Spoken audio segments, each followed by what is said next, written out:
Hey, gang, what's happening, everybody? Woo, woo!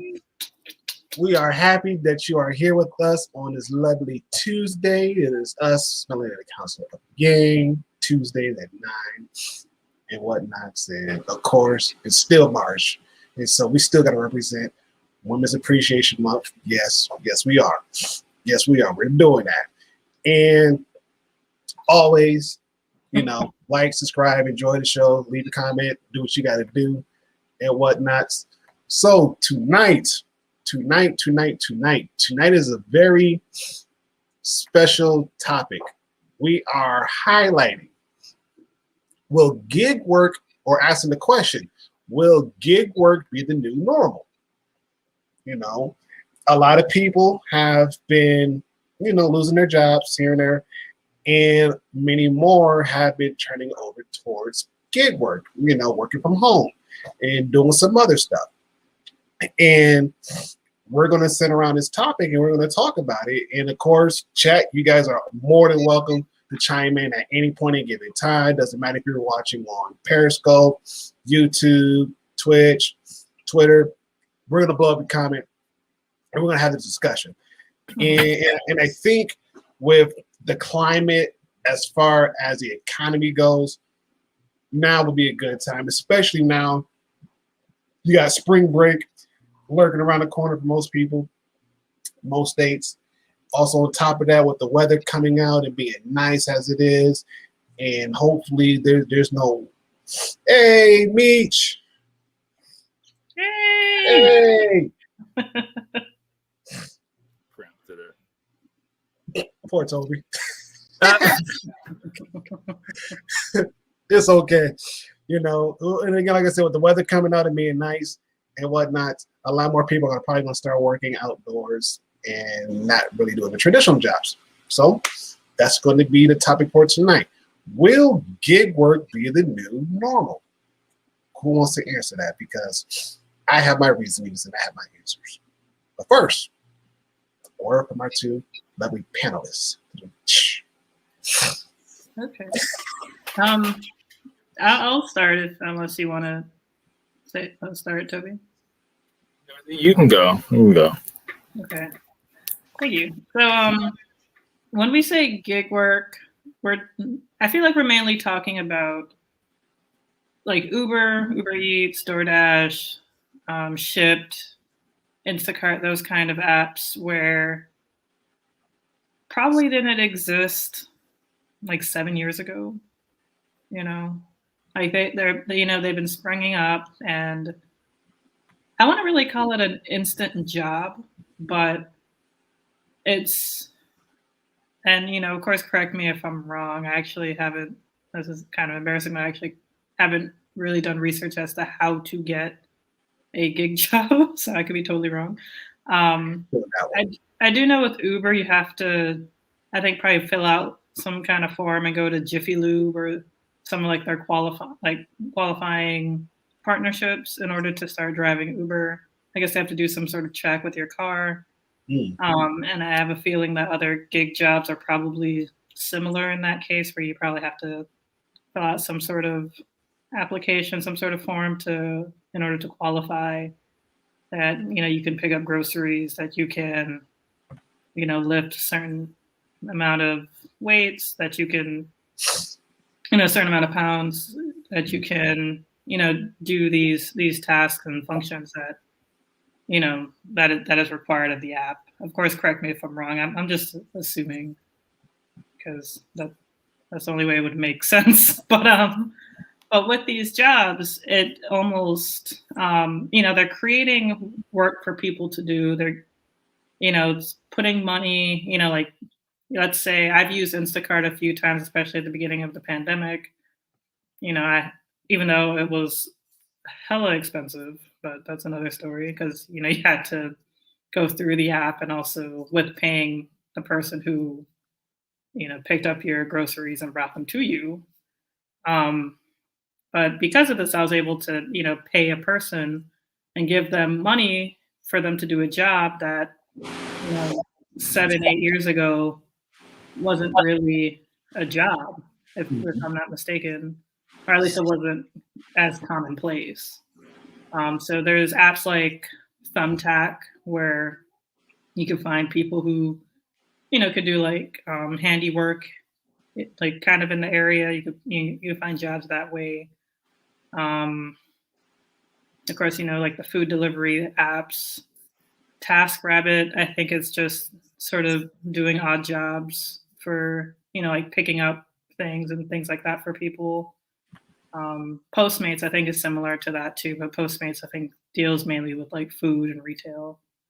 So there's a lot of these apps and these gig jobs where, they didn't really exist before. And also there's the very popular one, Fiverr, which pretty much uses your own skill set, whether you're a voiceover artist, graphic designer, web developer, video editor, or can like anything where you pay like at least $5 or more for something. And so that's definitely been blowing up lately, especially with the pandemic, where everyone's been kind of sitting at home, right, and also getting laid off from a lot of their jobs. So they're trying to figure out, well, what is it that I can do in order to make money? So I think this is where we're trying to go for when we're talking about gig work, correct? Yes, Okay. yes. And sorry, neighbors. And in the kind of give context too, I just dropped a question in the chat, so you guys, if you want to, whoever's watching us, like, have you ever signed up for any type of gig work? And it could be something that we haven't even thought about or remotely considered and whatnot. And so, just again, there are massive tax benefit savings on the employer. This is true. Mhm. This is true. And L, what you were saying was correct.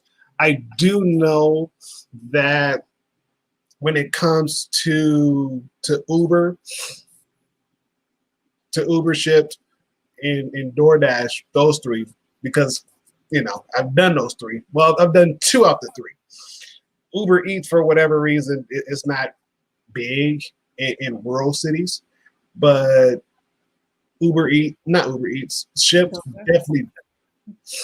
Shipt is definitely a big one. And I know in my area, DoorDash is being set up, but if I go, let's say 30 minutes north to a city called Kalamazoo, which people in Michigan, they'll heard of it. Like, yes, there is a city called Kalamazoo.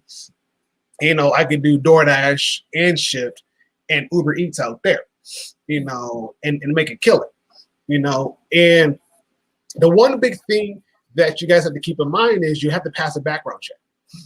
Okay. You have to pass a background check. Cool thing is this: once you pass a background check for one, and all 3 of them, they use the same company, which is really weird. But, when you do the background check for one and you sign up with the other 2 companies that use the same, they use the same thing, The background check. the same background check, it comes back a whole heck of a lot quicker. It's like, Okay.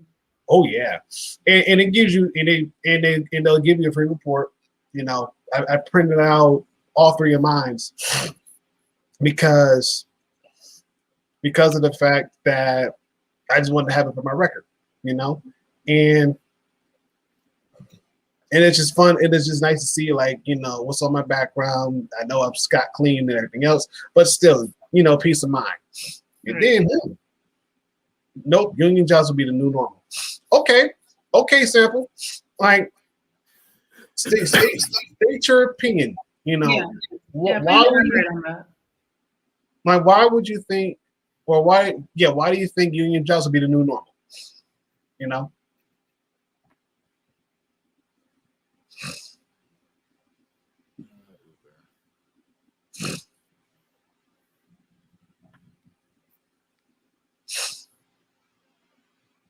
I mean, true. This could be true. But then again, at the same time, the one thing that I would say,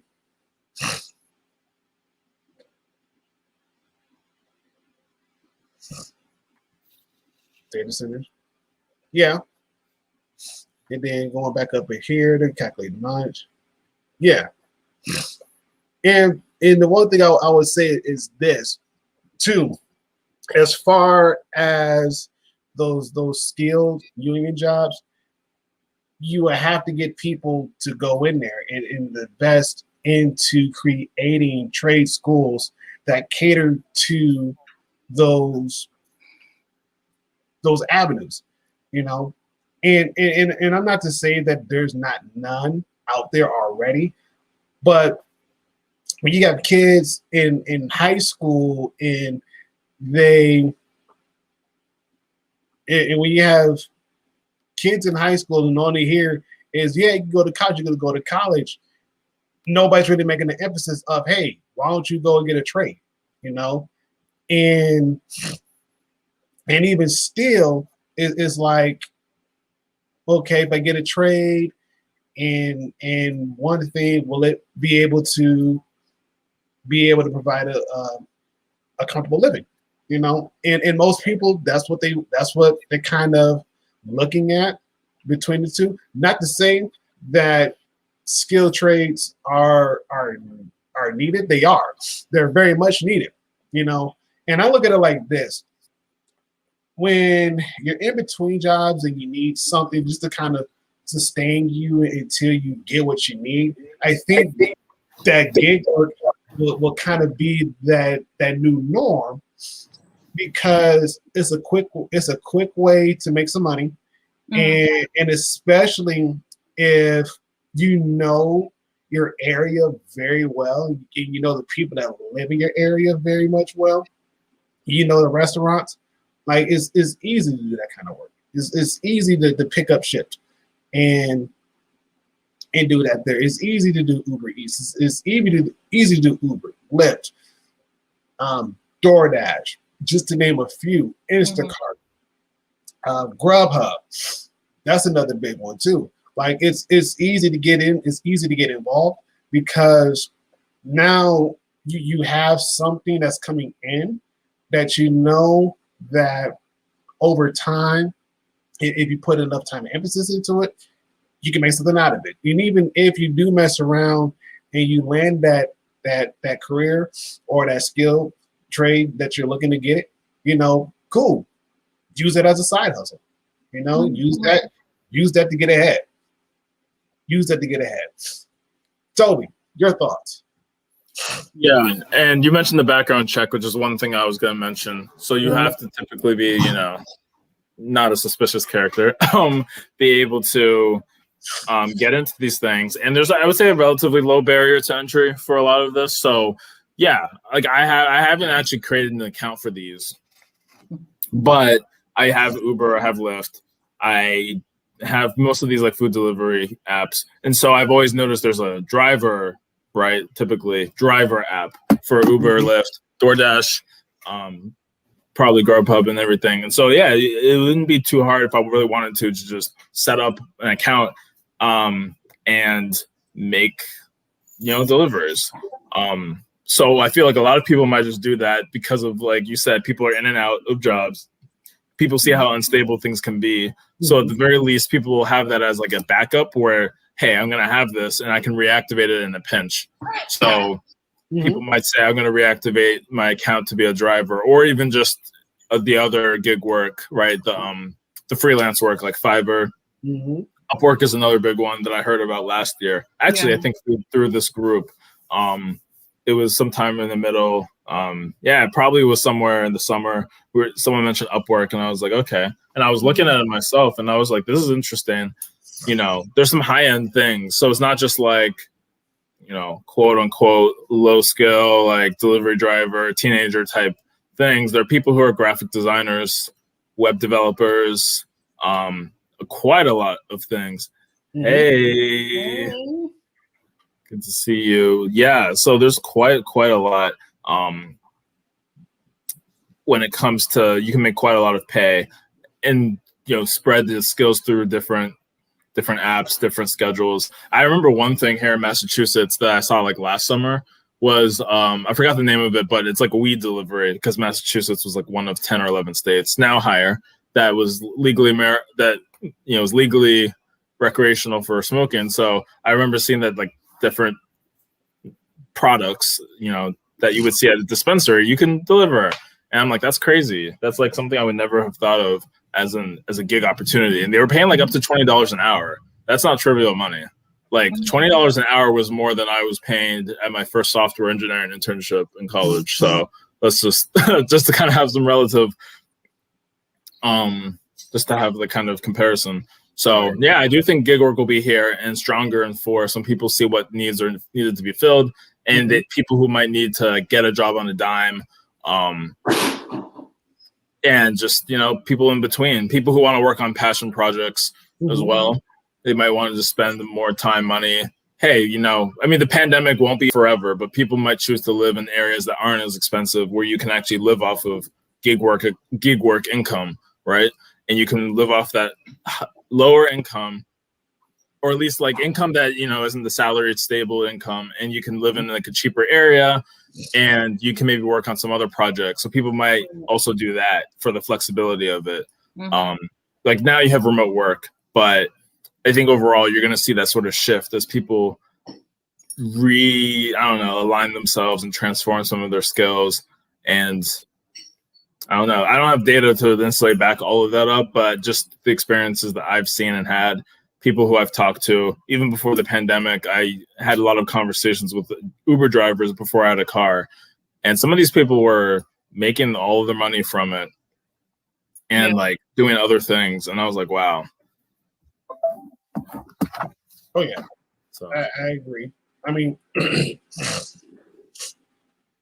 I do agree, because I was just talking to a friend of mine, and he was saying that one of his buddies made $1,000 easy, in less than, he said in about 3 days, he made about $1,000, pretty much working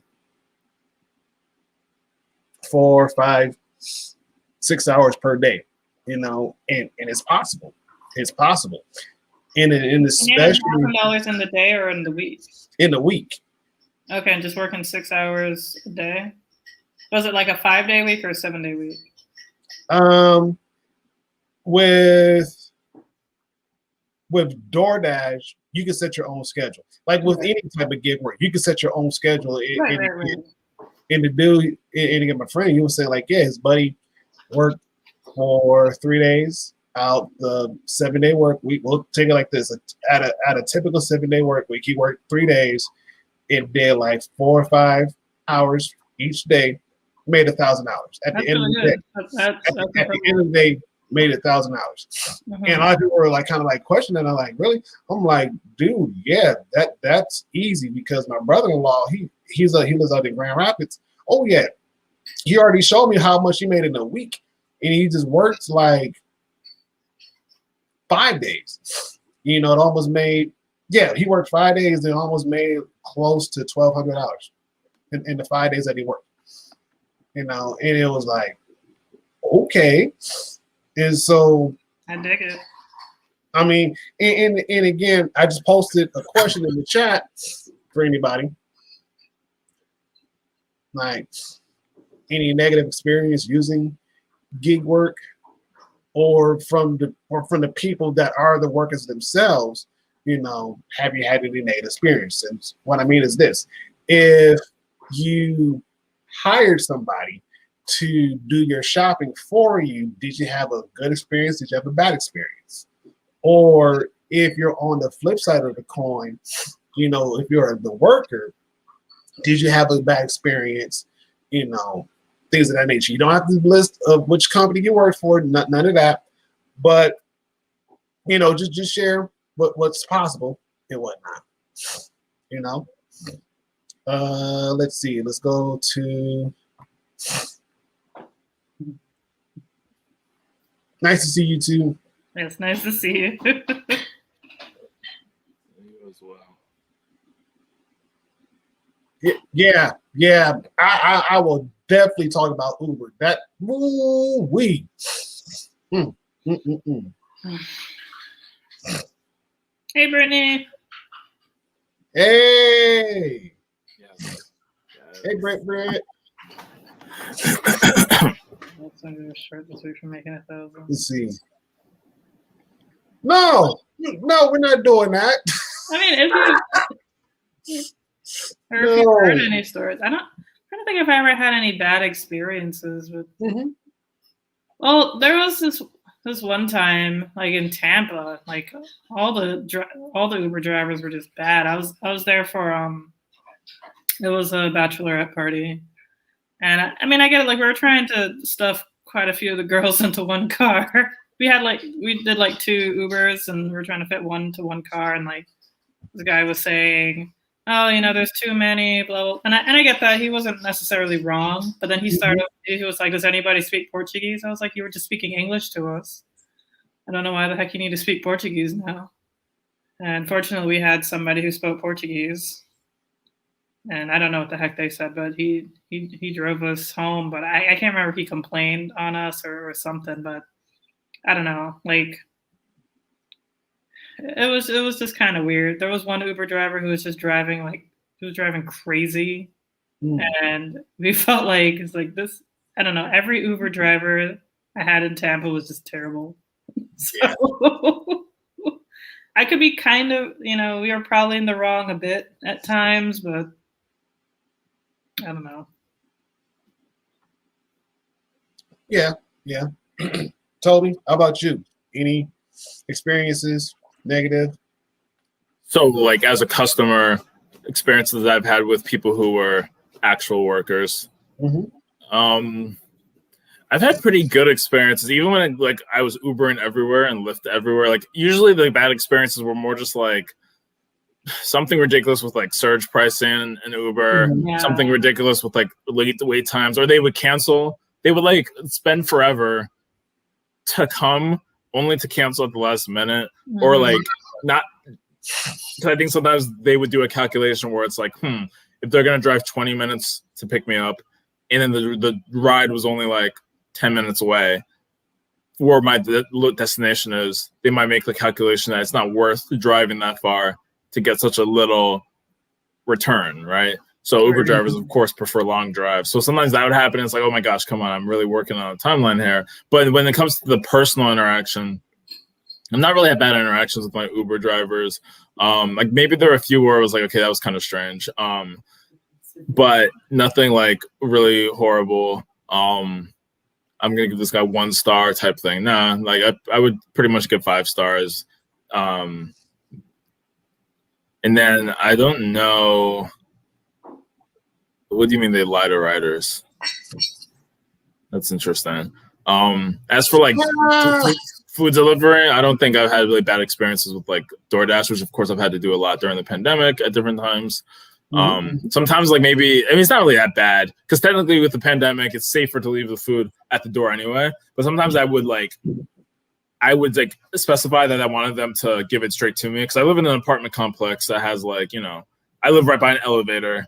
Literally, like across my hall is the elevator, so I hear it go off all the time. I live near one of the main entrances, so sometimes I like don't really want someone to just drop the food.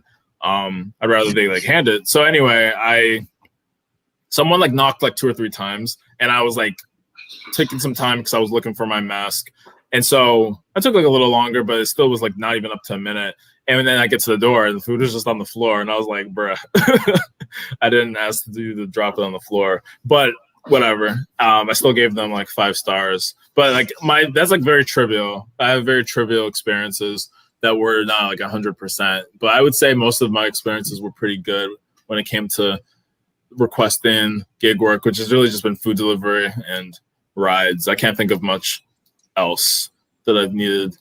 Like I've never done Airbnb, for instance. I've never done. I guess that is good work, huh? I mean, it's like it blends, right? Because at that point, Airbnb, some people really do it to the point where they might as well be like subleasing, right? Some people like are really professional with, like, you have super hosts on Airbnb. So I actually know a lot of people because I'm in the Boston area, and of course, like South Florida and plenty of places in Michigan. These are all big destinations, I'm sure. So you're going to see a lot of. Actually, one guy I know who was in the Boston area who was at Superhost. I think he's from Michigan. Now he's like in Houston. Okay. And he was in this Boston Black Young Professional group. He's super into like business and finance. So I would hear some of the stuff he did, and I was like, dang, you're doing everything. He was a coach. That's like a side tangent, but he created like a business where essentially he was doing like coaching. First was for free. He was creating coaching videos and coaching programs, football coaching. So I think he used to play. So that was like an interesting like niche that he found. He was like, let me create like virtual coaching. And this was back in 2019. Lord knows that that's going to even be a bigger thing now during the pandemic. Uber fool. Uber fool.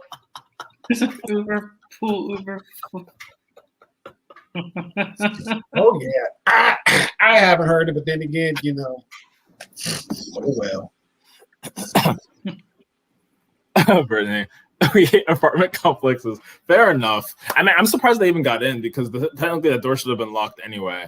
So they were able to somehow get their way in and find my door. So hey, I don't blame it because it is a little more complicated than a standalone house. Oh yeah. I can share some stories, both good and bad, with one company in particular. There were some times where I would get an order. I think most of you guys can attest to this one. Is got an order, get to the location is closed. And so as I'm getting ready to report that the location is closed, the customer decides to decides to cancel the order at the last minute. Right. So I'm like, okay, you know, finish my rounds. And I noticed that my rating went down. I'm like, for what? This was not my fault. Like, how in the world am I supposed to go to a location if the location is closed, for one? And then for two, when I go to report that said location is closed, customer decides to cancel, I get dinged for it. Like, not cool. And so I left the company a little message like, nah, that ain't cool. No, not cool. That's messed up. That's not cool. No. Open up, make food. True. And then another time I went to go and deliver, and most times I'm very good at communicating with my customers. Like, hey, either one, I'm going to be late, or two, do you have something else that you want to use as a substitute, or, you know, what else do you need, blah, blah, blah, before I go. Really good at communicating. Okay, so go drop off an order. Text the guy like, hey, here with your food. I'm at your place, you know. Can I get inside your apartment? Yeah, sure, you know, whatever, just hit this, I'll answer the door, blah, blah, blah. Okay, cool, I did that. Nothing. So I'm sitting around like, okay, I got dude's food, I'm within my delivery time, and no communication whatsoever.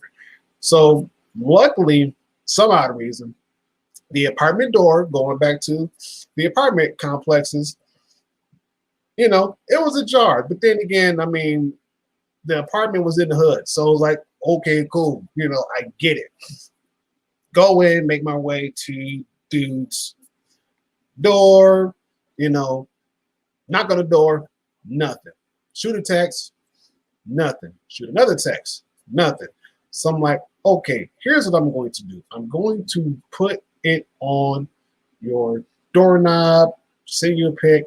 When you decide to wake up doing God knows what, there's your food there. It's not on the floor. At least I'm respectable. Again, I understand you live in the hood, and I don't know what kind of creepy crawly things is on these floors, rats, whatever. I don't care. But at the same time, here's your food. What you do with it is on you. What happens to it, it's on you. But at least I know, as far as communication-wise, boom, it's there. And so, you know, those are some good things. Hey, bad. Those are some of one of the negative things. Now, a positive note, I did have a positive experience because one customer was looking for a product, but the store didn't have it, and so we're going back and forth trying to find a product. And even though, yeah, I was outside of the window of delivery, but she still gave me a good report. It was like, hey, communicated well, try to help find products, store didn't have it. We were, going back and forth, tossing ideas, blah, blah, blah. Still got a nice tip out of it. I'm like, cool, I accept that. I appreciate that so much because I'm here trying to help you out. And especially if you don't feel like you want to go out, I got you. Like, I get it. I understand that, And so it's been pretty cool. It's been pretty cool. So I've had my ups and I have my downs, but,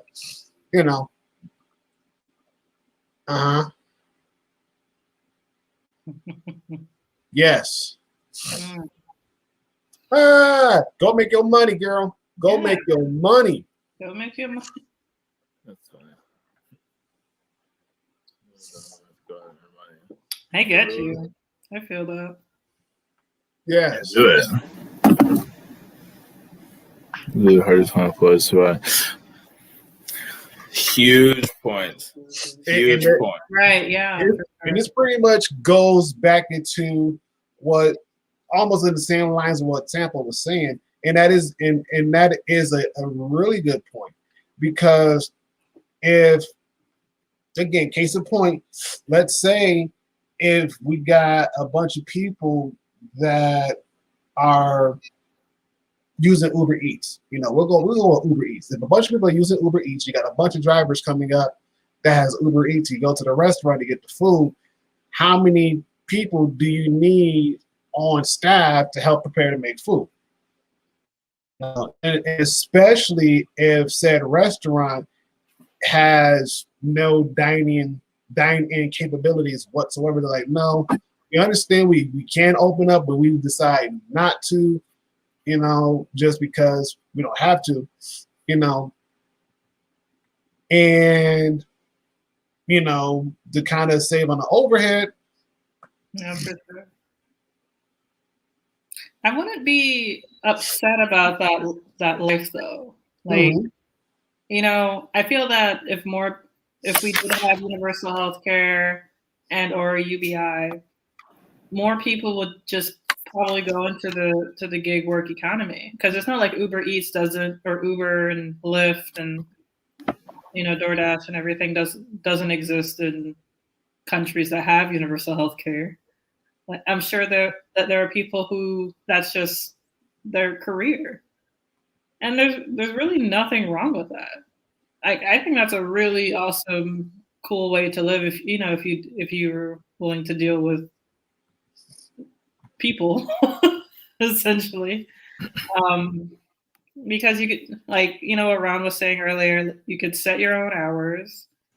You can make $1,000 a week, depending on certain areas, and true. For a couple of, for just a couple of days that you work.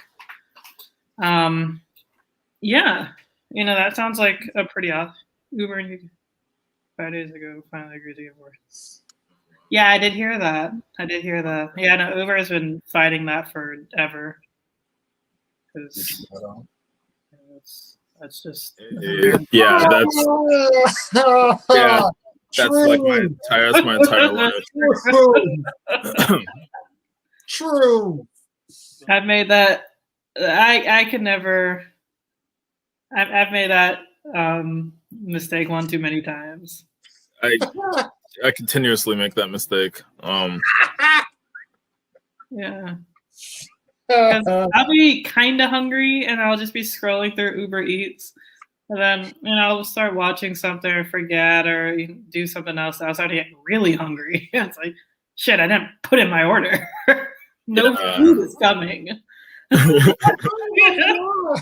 There's no food on the way. So. Oh, I love this. But geez, but when I put in that order, I am so happy to the point my hunger sort of goes away. I'm like, oh yeah, food is coming. There you go. Do your dance, L. Come on, L. feel you. The food's coming. Gotta do a little dance. Yes. Mhm. Yes. I think for me, my favorite part of this is on the other side, is the driver's side. And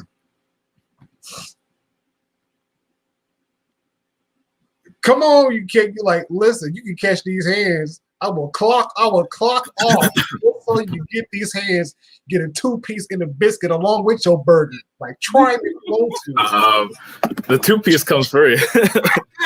That's also that was like three-piece combo. That's free. You get this 3-piece combo for free. Yeah. Oh man. Spicy's a trend, right? Spicy chicken sandwich. Yeah, you get some extra spice today. There you Keep it go. up. Keep it up. What I do like about these delivery food apps is that they've turned restaurants that weren't normally delivery restaurants into delivery restaurants. Mhm. Because back in the day, I mean, I still do this now occasionally. The only thing you could really get delivered was Chinese food and pizza.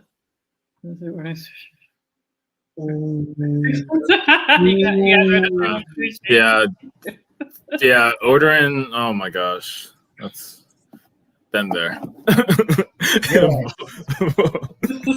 I know. That's the thing about sushi, though. I was actually able to finish eating my 2 rolls of sushi today, but lately I haven't been. I guess because I haven't really eaten any. That was pretty much all I've eaten today was 2 rolls of sushi. But you order so much because it's only like 10 little rolls.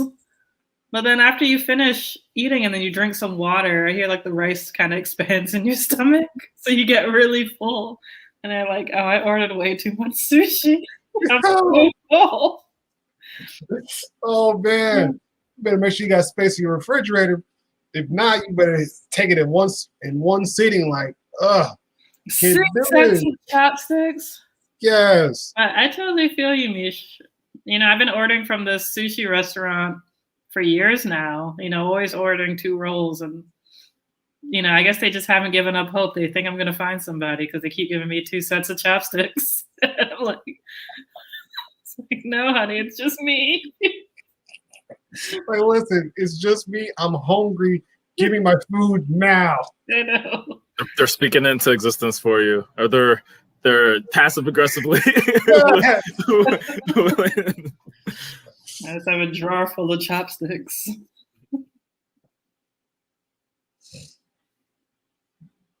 Yes.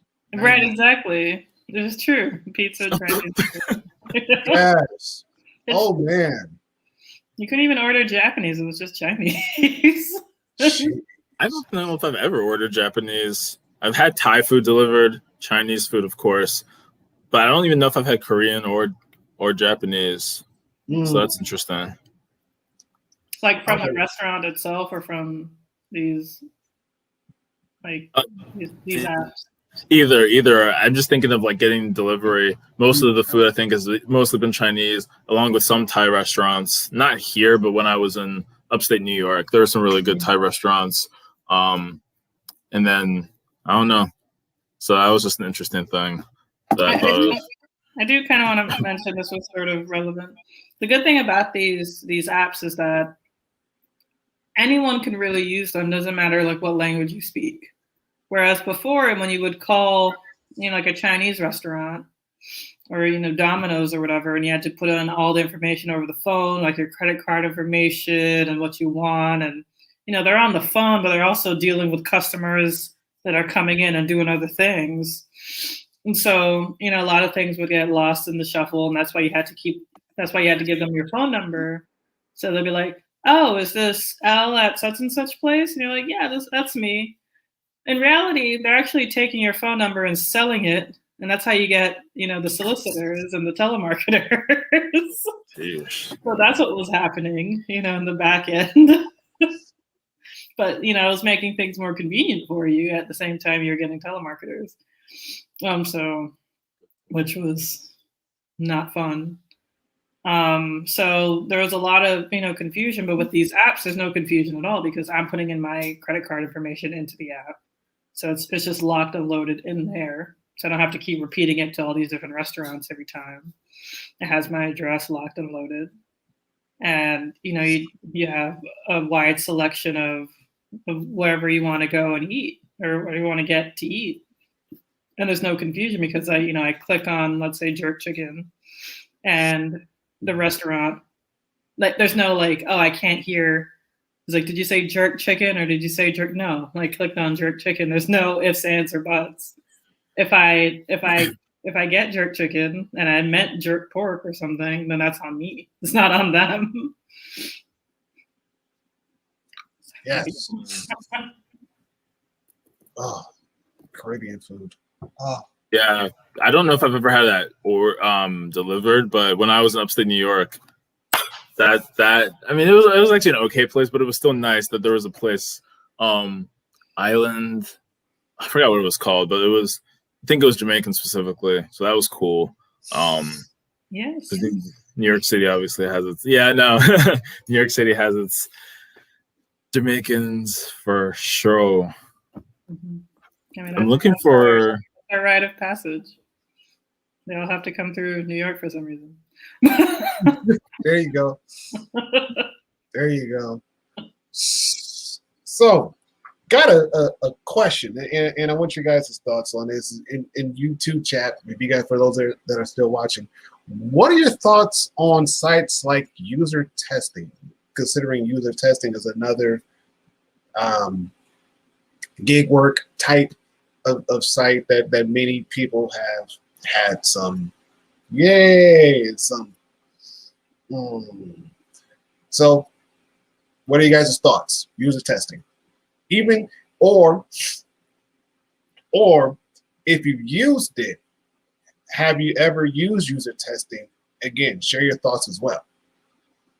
So I'm looking at online things, like online work, and I'm trying to test some out whenever I have time for my mom, because after she retires, trying to find an easy thing that she can possibly do online, so she doesn't have to go somewhere to work early, and she could just have some extra money for beer and traveling and stuff, beer money. There you go. Right. So I tried this one website called trymyui.com, and at first I didn't qualify, and then because the website was messing up, and then I did qualify. It was kind of a surprise when I got the email. I was like, "What? I did? You told me I didn't." But I qualified, and so I get emails about user testing things. Mm-hmm. I haven't done any to get paid yet. Every time I check to see a job, it's always like, "Are you an accountant?" No, I'm not an accountant, so I don't qualify. And it keeps asking me that. It's like, why can't you just remember I'm not an accountant? I'm not going to be an accountant in a week. At least not good enough to be able to do like a UI job to accurately tell you what needs to, what this website or product needs or doesn't need. But you had to take a test to qualify, and the test was actually pretty fun. You have to speak all your thoughts out loud as you're going through the website and doing the little task that I ask you, and it records your screen and your voice. But I would definitely try it. Like as soon as I can qualify for a job, I would try it. Pays through PayPal, which is pretty cool. And I haven't gotten paid because I haven't really gotten a job yet, but that's what they told me. And it pays through PayPal, and which it makes things easy and convenient. Mm-hmm.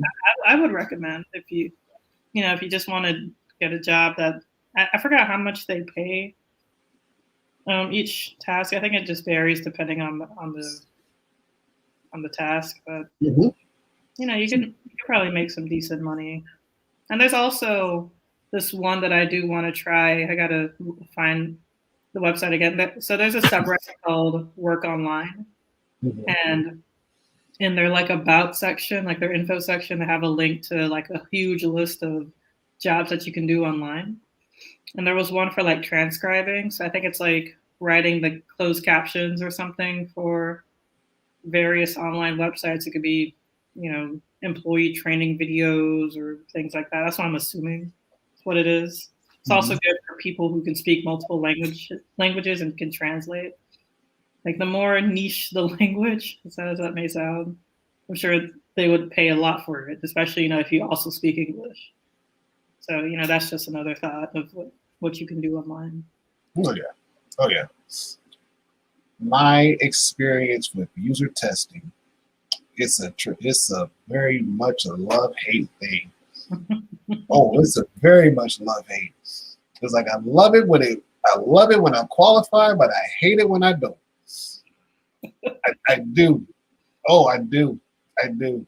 And for those that are like wondering, like, okay, what is Elle talking about? It's like specifically they're going to ask you questions that either one is either going to either make you or break you to see if you actually qualified to take the test. Because you could go through 3 different answers and you think you got in until they throw you a curveball that says, well, do you have such account for this so you can, rate it? No, sorry, you don't qualify. Like you didn't even accept for the first 3 questions, and on the last one is like this. Like, man, that bites. And then another one was, well, do you have Android? Sure. Yes. Is it next to you? Yes. Do you have internet? Sure. You qualify. Sweet. And it's like, well, with this test, it's going to be $10 for you when you get done and take it. Okay. This one is $60. Oh, we're in there. This one's $30. Yes. This one requires a live camera. Are you able to show your face? Hold on. Let me go shave and cut my hair. I got you. Yes. Oh, it's just the little ones that get you. But once you qualify for them, it actually works. And yes, you can make some really good beer money, or just want money to put in your gas tank. Go for it. But again, it's one of those ones where if you have like a lot of time on your hands and you want to, I call it, if you really want to waste your time, do it. Go for it. And ooh, wow, that's harsh. I know the feeling. Oh, no. Oh, that's harsh. That's tough. That's harsh. Yeah, maybe some people needed to, hear like a Gilbert Gottfried kind of voice. That's the guy who really. Is he who I think he is? I was like, should I try to impersonate him? Digit from freaking cyberspace is my best. Like, Cyber Chase is the one that I know really well. The little parrot. Very shrill voice, yeah. Yeah, this guy, this man. Wait a minute. I find it funny. Like, wasn't he the parrot off of Aladdin? Yeah, he was. Oh, snap. Mm-hmm. He was Iago, yeah. Oh, wow. That's kind of... Wow. That's harsh. I feel like his voice and Michelle Wolf's voice are kind of similar. Where it's like a very shrill, shrieky kind of voice. What? I don't know. Oh man, that's oh no, that's funny. That's funny. Yes. User testing. It's like I said, to me, my personal opinion. Okay, nobody paid me to say this. It's because I've had experience. User testing to me, Rhonda Dasher, user testing to me, it's very much love-hate. More so on the hate part. So it's probably like a hate-love relationship. I hate it, but I love it. and it's like L is like, you qualify. You can qualify for such and such test. Like, okay, no, you don't. Or too slow. Like, what do you mean? You just sent it to me. You just sent it to me. How am I too slow? You just sent it to me. I even hit refresh 1,000 times, and yeah. I know those websites are the best. Yeah. I will say this much. The one test that I did do, I had to tell the company, like, listen, I'm gonna need y'all to go back and check some of y'all your spelling and your grammar is off. Like, I'm not a grammar Nazi, but I had a teacher who was a grammar Nazi, and when my papers came back bleeding red, that hurt my feelings. Yes. And I asked my teacher, I was like, man, can you do a different color? Like, I hate seeing red. This is terrible. It's bad on my eyes. I wear glasses. This is not cool. He said, okay. So the next time I turned in the paper, it was all green. I'm like, okay, it's a little better, but I still hurt. He was like, I'm just trying to, he said, you asked, I gave you what you wanted, and you're not complaining. Like, I'm not complaining. It's like, no, I just know I need to work on my grammar, even though in school, English was my worst subject, but I still passed. Don't ask. Don't ask. You got through. Mm-hmm. Don't ask. But now I'm like, man, like, that's spelled wrong. That should have a comma. That should have a period. Like, where's your punctuations? Like, where's your punctuations? Like, help me to help y'all. Even if I don't help y'all, help us to help you. In return, you're going to help the customer, because if the customer sees this, they're not going to deal with your company. They don't want none of your products, even if your products that you're offering is probably better than most of the big name brands. Because of your punctuation and your grammar, if that's off and that's jacked up, nobody will never know, because they're like, that's a misspelled word. Nope, gone. Bye. So, yes, user testing is cool. It is. Yeah. It is. So, like, whenever you're using like an app or you're on a website and you're frustrated and you're pretty much yelling at it, you're getting paid to do that. So, yes, like, frustrating. This is terrible. Well, and that's what they want to hear. They want to hear you be frustrated. They want to hear your thoughts so they can improve their website. yes, Whatever. yes. And even if you don't say nothing, but you're still typing, they want you to say something while you're typing. Mm-hmm. And it's like, it's irritating. Like, I can't do that. I can't type and talk at the same time. I don't know why. I just can't do it. And so I told him, because I had a little bar in the show, I was like, hey, we need to hear your thoughts. Like, I'm sorry, I'm typing right now, and I want to make sure I get my thoughts out, because I know if I don't get my thoughts out right then and there while it's still fresh in my brain, I'm going to miss that very crucial piece of information that you need. So give me like a few seconds. Let me finish typing out my thoughts, and I will read you what I typed down. Cool. I guess they liked it, because they're like, okay, cool, whatever. Do what you got to do. Like, score. Yes. And I was going to say, this reminds me, like, because I hadn't really heard of user testing as a concept much recently. I mean, I've heard of people mention it recently, but what I used to know was the big thing was video game testing, which sounded so cool at the time when I used to play video games a lot. Though I've heard it's actually not very fun, because you'll, like, stand in a corner and try to, like, test the boundaries of the environment, or you'll, like, walk past the specific thing like 20 times or 50 times, and you have to keep, like, jotting down what's wrong. And so, I mean, it's kind of fun, but at the same time, maybe not really. But video game testing, I know, was a big one that people talked about, like, 10 years, 15 years ago. At least I knew about it back then, like 2010 or earlier. My brother wanted to be a video game developer, and I was interested in programming. That's actually how I got into programming. Was I wanted to learn how games worked and stuff. So yeah, that was a big thing. So user testing is kind of interesting. That it's just general concept of like, yeah, trust me, I know. That's pretty much it.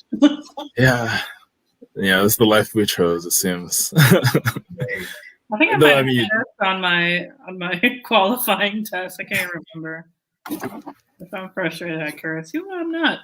I still curse, but you gotta There you know my thoughts. Like if I'm really upset, I'm gonna curse. Yes, yes, you are. And I look at it like this: L would not be L if there wasn't a F bomb that was dropped sooner or later. Oh, I'm glad my mom probably isn't hearing this. My mom doesn't like it when I say the F word around her. But she's okay if I say shit. She's okay with it. We agreed. Because I wasn't sure what curse words I could say around her. She was like, "You can't curse, it's not like you." And I'm like, "Well, what curse words can I say, Mom?" And I said, "You shit okay?" She's like, "Yeah, shit's fine. Shit's no big deal." It's like, okay.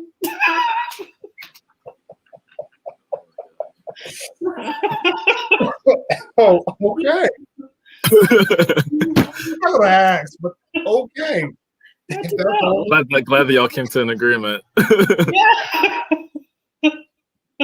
Like, okay, this one majority rules. I can use this one every time. The other one, nah. There's a disagreement. Yeah, yeah, F words where she draws the line. I'm like, okay.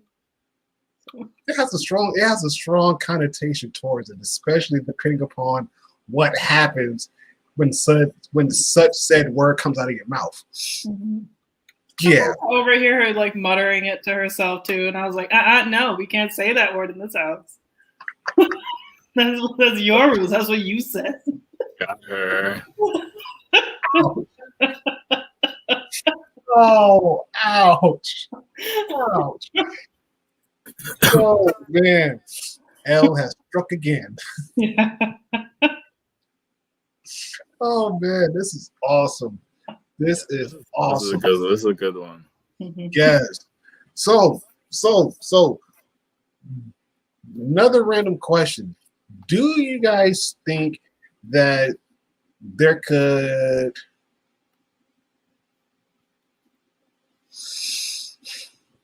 be a possibility that gig work might become obsolete? And if so, what reasons?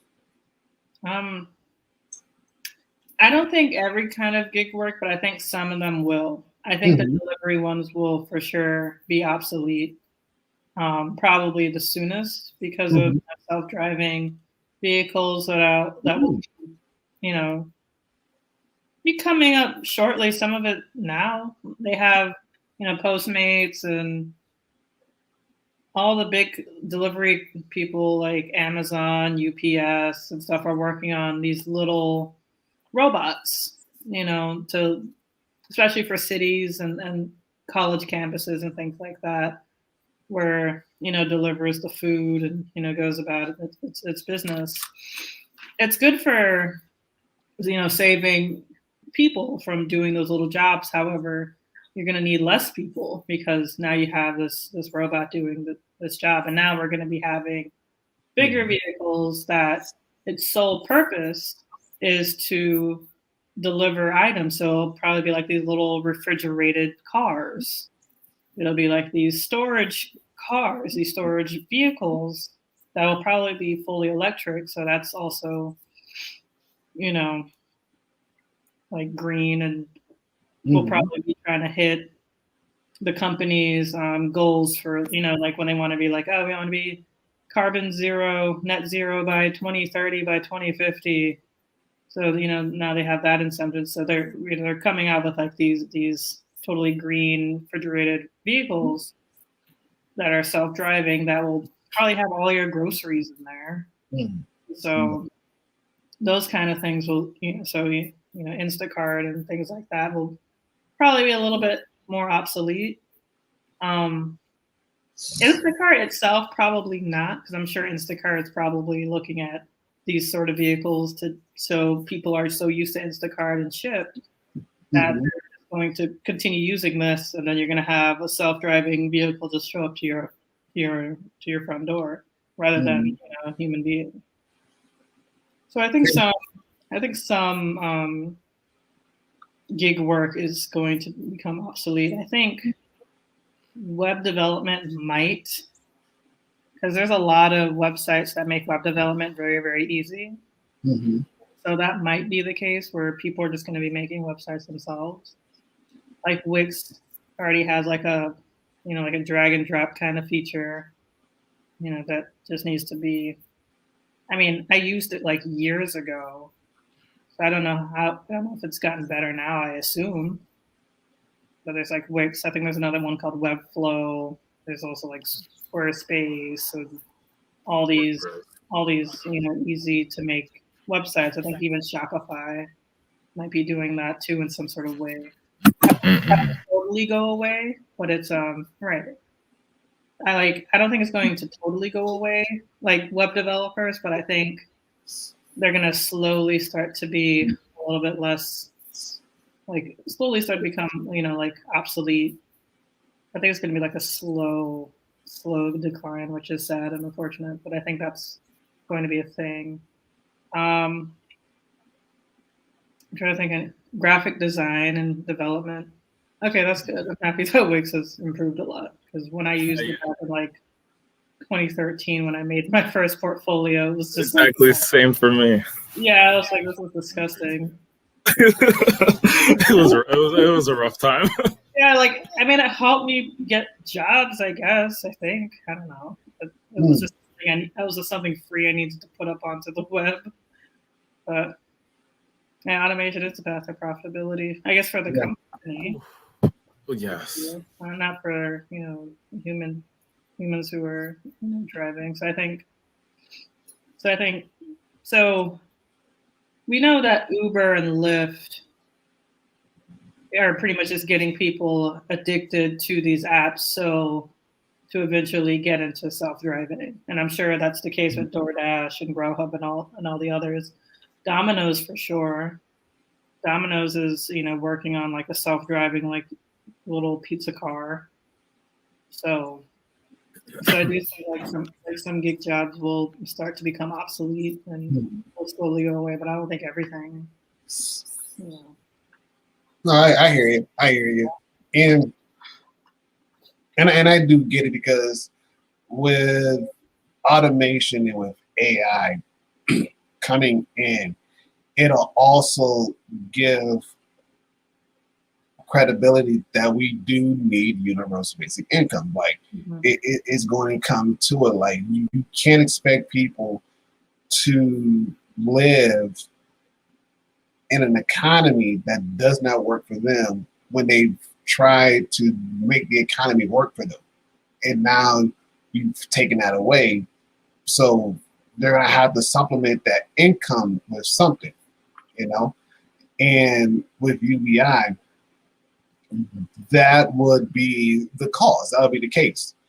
And even now, you think about how the coronavirus has caused many people to lose work, do side jobs, side hustles, gig work.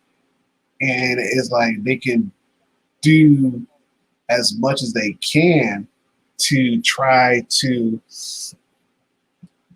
keep money coming in the house and make sure the household stays afloat. And even then, it's like, it's good, but it's really not enough to cover all the basic necessities that I have, that I need. And so, again, we just saw with this latest stimulus check that just came out, a lot of people, they were happy. They were like, yes, this is what we needed. This is what I need to get bills caught up, paid for. Or even though, yes, my bills are already caught up and paid for, I have a project I want to get done, and I need this money to get that project done. Like, there's so many different there's so many variables that goes into it. And it's like, again, Andrew said it like this himself during the campaign. He is like, we need to get the boot off of the people's throats. the best way to do it is give them money. And not only do we just give them money, but make it reoccurring to the point where they don't have to worry about A, B, C, and D. They can focus on saving. They can focus on investing. They can focus on, you know, getting that project done that they put it off for like 20 years. You know, they have that extra set to come in and be like, okay, I'm cool, I'm good, I'm safe. You know, I got everything paid, and I got this extra left over. You know, the possibilities are endless. And even then, I look at it now, where it's like, even with things going the route that they are, just having that little extra goes a long way. You know, it goes a long way, and it helps people have a better mood. And I don't know if Congress has caught on to this or not, but you give people money, what they're going to do? They're going to go shopping. They're going to go shopping. They're going to do what is needed. And especially with all their bills taken, if preferably they got all their bills caught up and paid for. Preferably. You know, so they don't go into debt. They don't get kicked out of their homes, but they have this extra set of money, just like, you know, hey, let's go shopping to the mall, you know, or hey, you know, that one trip that we've put off for months on end, you know, let's go take that trip, or let's just go out to dinner, you know, do something and not have to worry about if that's going to cut into the budget, you know. And so it's a stress relief that's needed, and UBI is still going to be in that. UBI is definitely going to still be in the conversation, no matter what happens. Right. UBI is still going to be at the conversation. I mean, heck, even universal healthcare still in the conversation, because even though Joe Biden, he made the Affordable Care Act, you know, doable, since the last administration cut out some provisions and whatnot. He was like, no, we're going to bring it back to what it was originally was and try to expand it. And even then, I read some articles that some Republican states, they're looking at the Affordable Care Act and the program that's set aside. A lot of the more red states are coming to grips saying, we actually need this for our people, because the current system that they have is not working. You know, and even with the state trying to come in and do the best that they can, it's still not enough, because we still have pockets of people that are not insured, or they're underinsured, and yet they're still paying a crap load of money for what, you know. And so again, that's going to be in the topic of discussion as well. Thoughts? I do want to ask everybody, how has like this recent shift in gig work and the gig economy changed your life? Yeah, I can definitely answer to that. The one thing I was gonna say about the Affordable Care Act, I know that, like, I didn't see it at the time. I saw it actually sometime either very early this year or last year, I should say, or more likely it was in 2019. But I saw in Kentucky, there were some people being interviewed in Kentucky who were like, right when they almost, you know, the vote almost struck down, like they almost got rid of the Affordable Care Act. And they were, you know, it was about to happen. I mean, it didn't happen because of John McCain's vote, but when people thought it was about to happen, I think CNN was interviewing some people in Kentucky, and they were like, this would be really bad, actually. They were like, this would be like actually kind of terrible, because, you know, black lung and a lot of these other diseases that they got from the coal mines. They were like, we kind of actually depend on a lot of these services. So they're like, I'm not sure what we would do, but they didn't have regrets for voting for Trump, right? A lot of these things were very complex.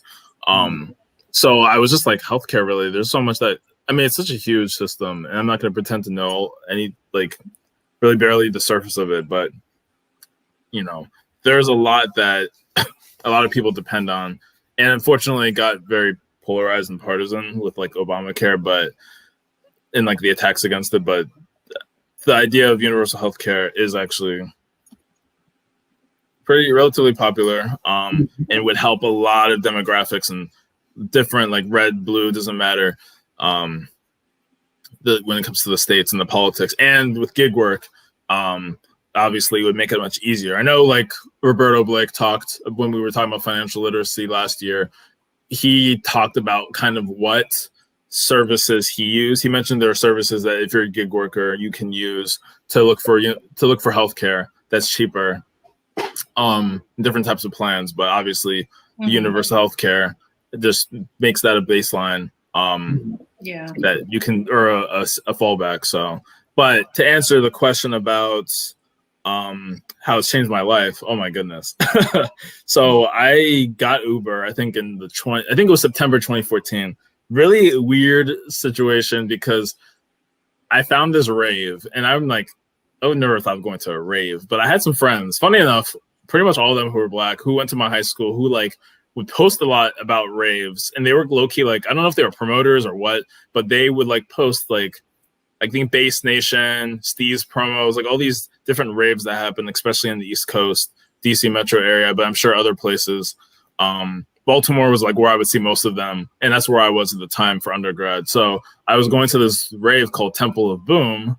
Nice little pun there. Like Temple of Boom. Okay. And it was like, I think September 2014. So I was like, I don't know how I'm going to get here because I didn't have a car. My first 2 years, I was struggling. Like taxis were trash. And I was trying to, like, if I ever wanted to get into Boston, I think I went once to this place, this one club, like with a friend, and we took the bus. But like public transportation in Maryland is not great either. Baltimore's okay, but most of Maryland is not. It's more of a, you have to drive around. DC, of course, you can take the metro. But the point is, I was like, I don't know how to get here. And a friend was like, hey, I'll give you a code and you get a free Uber. And I did get a free Uber. And he probably got like $20 credit or something. So I got the app, right? And I was able to get in. And then since then, I don't even want to know, like I probably spent an ungodly amount of money. Like if I actually went back and tallied it, like by going through my bank statements, or because I didn't have like an app that could track that back then. But my God, I don't even want to know how much I spent on Uber since then. Like since I found it, I was like, oh my gosh, I can go anywhere at any time. What? Obviously money is involved, but as a college student, thankfully I didn't have as many expenses like with financial aid. So I was able to kind of go out like a decent amount. I would say that was really how that changed. Like delivery, sure, but I didn't use any of that. I used Grubhub a little bit. I actually found an app first called Eat24. And no one's probably ever heard of it. But for me, I actually used Eat24 before I used Grubhub. Okay. So yeah, and back then it was its own company. Now it got bought by Yelp. And then Yelp, who uses Yelp? So now Yelp is being completely pushed out of the market because people can just do Google reviews. And there's like other apps. But man, I remember when I actually used the Yelp like as a serious service. That's so long ago. Yeah. Like at least 4 years ago. Probably. I don't think I've used it since coming to Boston 2 years ago. So anyway, I it's just like so funny to see these things transform even as I'm talking about it. And how I use like a lot of these services, whether it was food delivery, which was again okay, but I wasn't huge on always using Grubhub, and that was the big one. I never used DoorDash until last April during the pandemic. Even Uber Eats I was never really a fan of because it just seems so expensive. But definitely using Uber. I've used Uber times that I probably shouldn't have really used it. I'm like, this is a long trip. But I had no other way. Like either I was short on time or the buses or trains weren't running where I needed them to go. So that's really the main way that I've changed it. It's just the idea of transportation and accessibility. Now I have a car, so it's not as necessary. But even going to the airport, I've never driven to the airport since I moved here to Boston because the parking didn't make any sense. So Uber has actually helped cut down certain costs where if I was going to pay to park at the airport, it would be $20-something a day. Like it's actually ridiculous, like 26 or 28. Are you serious? My dad was like, my dad was saying that that's criminal because in Baltimore, the price is like $12, if even that. It might be actually $8. So that's really cheap, but it's like 28 or 26. And that's for I guess that's for the the one that's a little bit close. Actually, no, I'm pretty sure that's the economy one. The one where you can park closer would be 30 something. So for economy, you're paying almost $30 a day. And if I'm going home for Thanksgiving, even that's like maybe a 4 or 5 day trip. And I did the math, and literally, if I was gonna go home even for 4 days, I think the parking would still be 5 days. So I'm like paying $150 or $125 just to park. No, I'll Uber to the airport, which is like 40 minutes, 35 minutes away. The Ubers were typically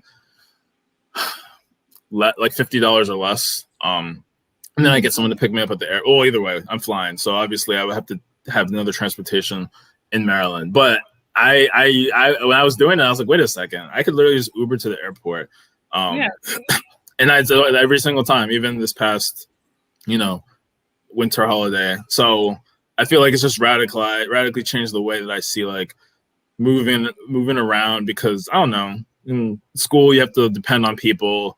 I didn't even have a license until halfway through college, and even then I didn't have a car. I didn't have a car in grad school, and I didn't have a car until like 4 months in that I moved here. So anyway, long kind of tangent over, but no, you're good.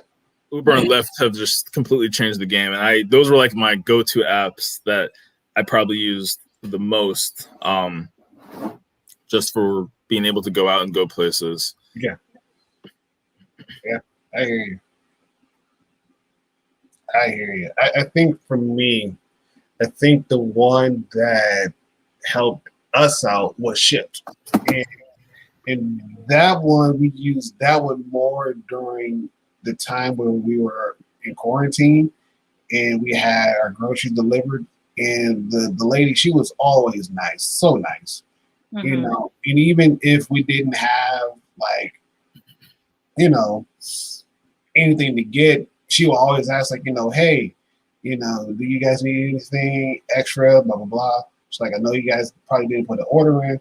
We're like, well, since you asked, we do have something in this nature and whatnot. And I think we messed around, we put in the order, she accepted it and got it for us.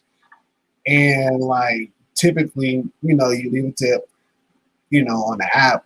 I was like, man, she didn't have to do it, because it was like the thing we wanted to get at most was like $10, And I was like, yeah, let me just give her a tip. And so on top of the tip she already got from Shipt, in cash, I gave her about like $20, because like, listen, you didn't have to do it, but I know that gas is expensive and whatnot. So here goes $20 to put back in your gas tank, do whatever. We appreciate you for doing that. You didn't have to do it, but you did it anyways. And I think that changed the way how I saw gig work. And at the same time, it was just understanding that it was a person who was willing to do this. And even if, we never saw that person again, it was just that personal connection that we had. It was like, cool, I don't mind doing it. It's like, boom, there you go. And I think the look on her face when she saw the tip, it was like, holy crap, are you serious? Like, yeah. Oh, thank you. You didn't have to do it. Like you probably already had like bad tippers as it is. We're not going to be bad tippers. As long as you do your job and as long as the service is great. Oh, you're going to get a good tip. You're going to get a good tip. Coming from me. Yes, you are. You're going to get a good tip. And depending upon your services, if it's crappy, you're going to get a crappy tip. That's just how it rolls. Like, whatever the gratuity is, like, I really don't care, because if you didn't provide the exceptional customer service that you're supposed to get, you're not going to get a good tip. You may get a couple dollars, but other than that, no. Somebody else, yeah, they may get 10, 15, 20, depending on who serves and how well and how good of a job. Oh yeah, you gonna make some money. You're gonna make some money. I'm glad that you tip even if the service isn't good, because I still do the same thing, because you never know what's going on with that person that day. Exactly. It could be an off as fucking day for them, and like they're just not that like. You know when you say that, L.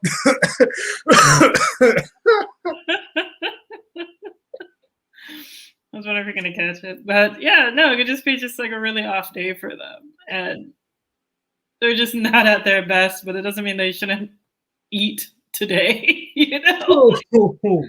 True. Oh, so true. Yeah, Yeah, we choose starvation today.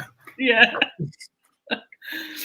Just choose violence. Man, that's terrible, Tope. That's terrible. I We go. can't do that. You're having a terrible day. No money for you. Like, no, you don't eat today. That's gonna start up a whole chain reaction. Like, I can't eat today. Oh, I'm gonna go postal. Never mind. Not even gonna go there. I know. We already seen what happened when people have bad days. Like, Oh God. yeah, And yeah, addicted white people have bad days. yeah. I saw something that was like, and that seems to be the therapy is you take it out on society. You have this bad day, and somehow the answer is to take it out on everyone. And it's like instead of dealing with it, it's like what? Like, but yeah, that's Yeah. That is something like that. I don't get it. I can understand like just being so frustrated, like that teenage angst where you're just kind of mad at the world, but I don't know, you just don't do anything, and then you just listen to Linkin Park or something. But like, Hey, we can borrow that. Go.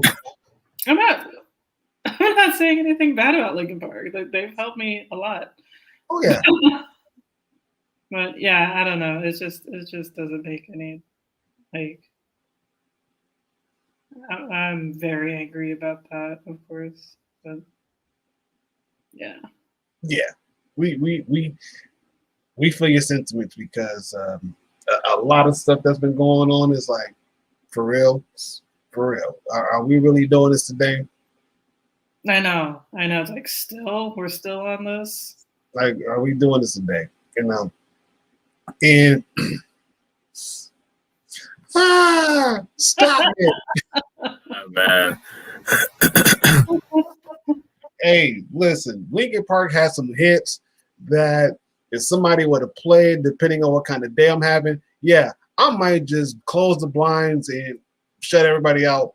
And I'm going to probably be vibing to Linkin Park and not do anything else at all. That's what I'm doing. Like, yes. It's a pretty solid day. That's a pretty Yeah. solid day. I'll call that my mental health day. Mm-hmm. So I don't take it out on anybody else. So yeah. That's it. That's it. Oh man, I mean, thinking about Linkin Park, gig work. I feel like Brooke, I want to make some money now.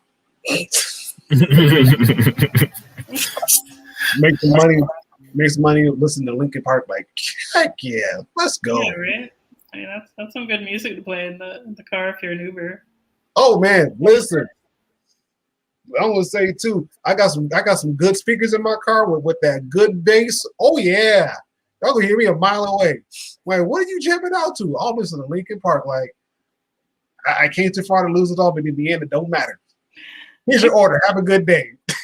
I can never forget like these two white men in this truck when like years ago when I was driving somewhere. And I was just, like, rocking out in my car, and they saw me and they started laughing, and I started laughing too. It's like you can't not rock out to Linkin Park. Come on. I was just jamming, and they were like, "Yeah." Like, turn it up, girl. Like, you got it. Can't even hear nothing else because that bass guitar drowns out everything.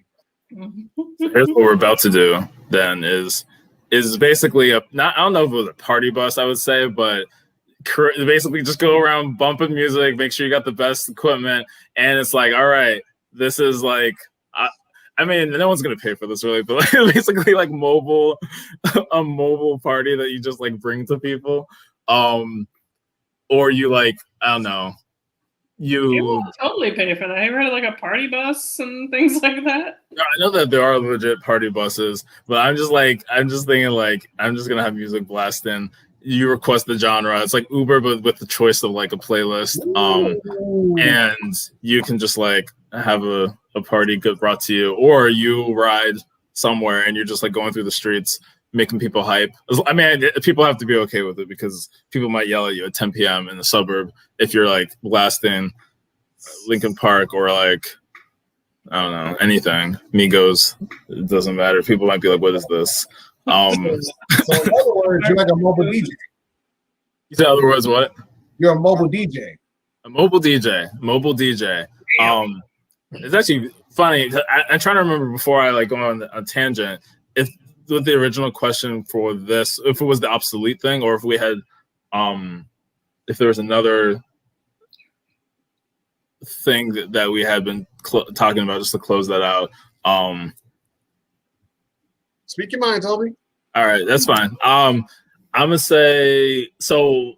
One, there was a live that it was an accident. I didn't know it was happening, but Yang and Fat Joe, which apparently they had a conversation before, but they were going live. I guess Fat Joe was going live. He may have had a few people on. I don't really know what the entire live was about, but when I like just saw it in my Instagram at the top, I was like, okay, I'm listening to them, and I know a plan that he had for New York City mayor that he mentioned before was like a president or some kind of like lead for nightlife. So he was going to have a city official who was like tapped to be his sort of secretary of nightlife or something. And it'll be interesting to have that like officially recognized by the city, right? So it's like we actually recognize that this industry brings a lot of vitality to the city and grows. And New York City, of course, is like huge with it. You have like every subculture you can think of, every like different culture, and it's just such a huge place. And like even here in Boston, I know a lot of people, because like I mentioned the sort of Black young Boston professional, which is really how I've met I've had most of my social interactions in this place, because even like when it comes to like parties and stuff or like mixers, there's a lot of people who do they're promoters, DJs. A lot of DJs I know are African, Caribbean, mostly. I know some Haitian, but definitely some Jamaican. Whether they're promoters or DJs. I guess there's also like people who own spaces, right? And actually, as another side tangent, I remember meeting someone. She was in Nesby, and she, I think she was a mechanical engineer, but she started doing software stuff. She actually created like a group where she wanted to sort of create like a Silicon Valley-esque network here in Boston, especially with like young Black entrepreneurs. And she created, I forgot the name of the app, but it was basically like a way to book studio space for like, upcoming music artists. So it was like, let's have a space that you can rent out, give it to artists for cheaper. And I was like, that's a pretty cool idea. I don't know exactly what it's doing now, but that was back in 2018 when I remember that she had created that. She was a Black woman, this girl named Samara Dolan or something. So that was kind of cool. But in any case, like that's a pretty big scene, and there's a lot of like entrepreneurship that people are doing.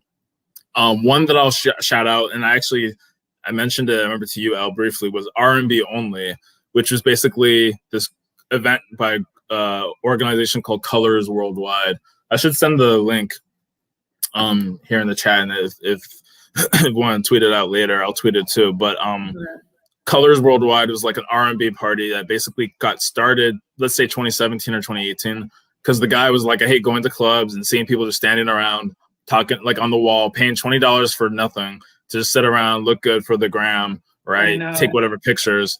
So it was like just like shaking your head, because I'm just like, what are we doing with our lives? Like, I'm gonna pay myself. I'm gonna pull $20 out of my wallet, give it to myself, and sit down, and that could be my night. And I'll play loud music, because it's like I didn't come here to literally mix my drinks that I have in the cabinet right there.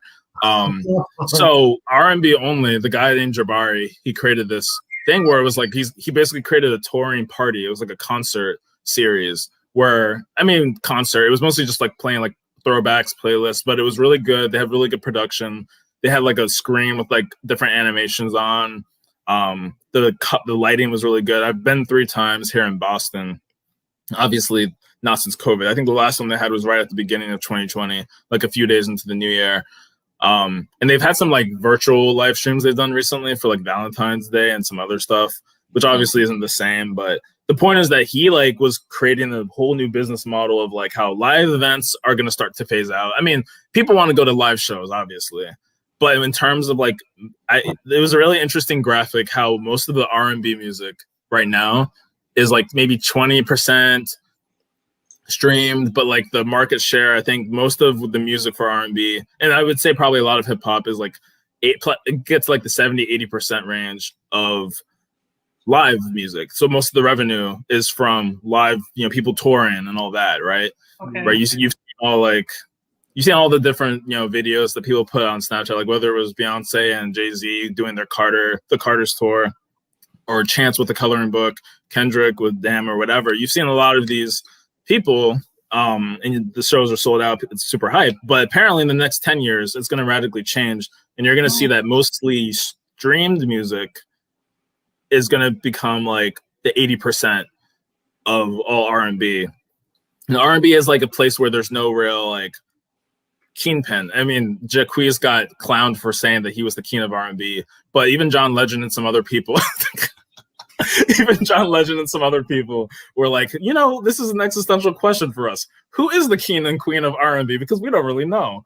Obviously, people can give their opinions, but apparently a lot of people were saying that like there was no real one person, unlike, you know, Michael Jackson's the king of pop, Elvis the king of rock and roll or whatever. People can point to one person, but R&B was like there's a lot of different players. So Jabari came in, he did this thing, he was doing his tours, and he was trying to like create an investment platform for it recently. So I just think it's interesting to see how nightlife, entertainment, and music, people are even putting innovation in that. Because I mean, people always will go out to clubs, there'll always be concerts, but people are finding ways to make things very different. So I feel like I've actually been interested in looking at like, I mean, turning into like a promoter, I feel it would be radically different.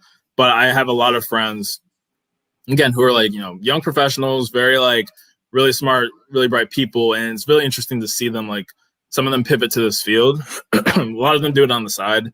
You know, people just kind of like, hey, let me promote and make some money. And I've actually been offered to do that, but like it was during the pandemic. And I was like, I really shouldn't be promoting for things that are happening. So I was like, I can't do this. But it would have been like, yo, $5 a person that you bring, which isn't a ton of money, but like, hey, if you can get 10 people, $50 on a Saturday night, why not? So I don't know. I feel like it's very interesting to see like that, right? And again, Yang, New York City, he's trying to tap someone to actually be in the administration to like, I mean, obviously he has to win first, but like he would create this position to basically have a secretary of nightlife type thing and show the importance of it. So I need to see if they have a replay between Fat Joe and Yang, because I'll definitely like watch it in full and see what they were talking about. Because I feel like when it comes to like the culture, there's a lot of opportunities for people to like make moves. So for those who like are into any of that, that's a very interesting like space, especially like if you're a tech business person. Like you can kind of come in and like you get to learn a lot, but like you can really apply, I feel like, the skills needed, especially if you're in a smaller market. Like if you're trying to like jump into the most saturated place like Atlanta, good luck. Or maybe like Houston, good luck. New York City even. But Boston, I feel like, has a lot of potential because, as y'all said last week, I think I'm a grain of rice and I'm a raisin in a bowl of rice or cereal or something. Yeah. Raisin in a bowl of rice. I said a blueberry to fold the book. Blueberry to fold the book. Yeah. So you can kind of go in and be like, yo, I'm gonna become like this guy who's gonna be the kingpin, and you can make a lot of money. I mean, it's a lot of work to do an upkeep, especially in entertainment. People are expecting a lot. They want to have a good time, but you can like really innovate. And I thought that was interesting. As like, that doesn't sound like gig work, but I mean, shoot, people decide to like do a DJ set for a wedding or for graduation or pool party or anything. You can make like 100, 150 for the night. I mean, it's a lot of work to be a DJ for like multiple hours, have everything work well, but hey, that's still 100 something that you have. So, and people do because 150 for a night, that's not a lot. I feel like it was one like private event that one guy was at. So it was like it wasn't a wedding. So a wedding would be a lot. I don't know what it was, but I'm pretty sure he said that there was like if it wasn't a graduation party, it was something. I'm pretty sure he said he got paid like 120 or something, and it was like I don't know between 20 and 80 people. I mean, 80 people is kind of a lot, especially during COVID. Right. This was like last summer. Like how many hours are they working? If they're working for like 2 hours, then I guess 120, 150 is okay. It's fine. I guess it depends on the DJ and like their level, their skill set. Oh, he was brand new. He was like he hadn't done his first event yet, which was a pool party. It ended up being a foam party last year in August. So at this point, he hadn't actually done a formal public event yet. So this was still when he was like getting his name out there. So, there's a lot of interesting things out there.